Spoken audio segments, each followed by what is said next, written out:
Regardons du côté du ciel congolais à présent pour un événement très attendu. La République démocratique du Congo a lancé sa 3e fusée Troposphère 5. Bernard Aparis et Francine Mokoko à Kinshasa.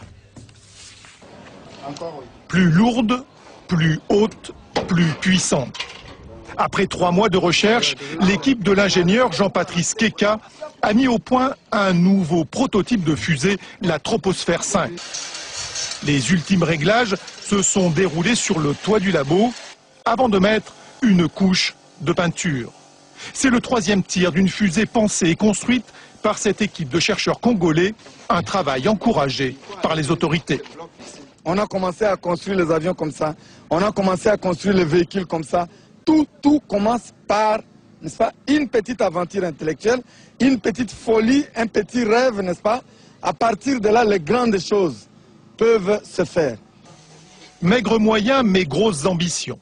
Le but, atteindre une altitude de 36 km à une vitesse 3 fois supérieure à la vitesse du son, avec cette fois une innovation.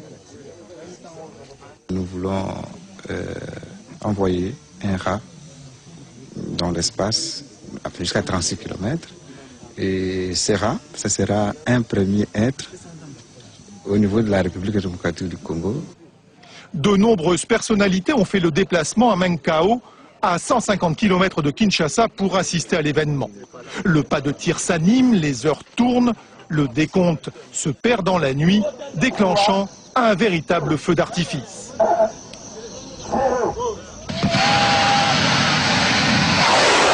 Troposphère 5 n'est pas parti dans la bonne direction, mais l'ingénieur n'en démord pas.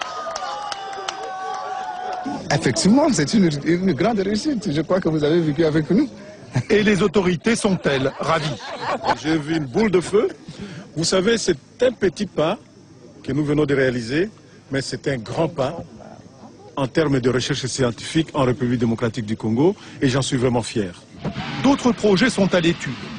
Quant aux petits rongeurs sélectionnés pour ce vol, nous n'avons pour l'heure aucune nouvelle. Et pour la prochaine fois, l'équipe de chercheurs congolais n'exclut pas de mettre un satellite en orbite.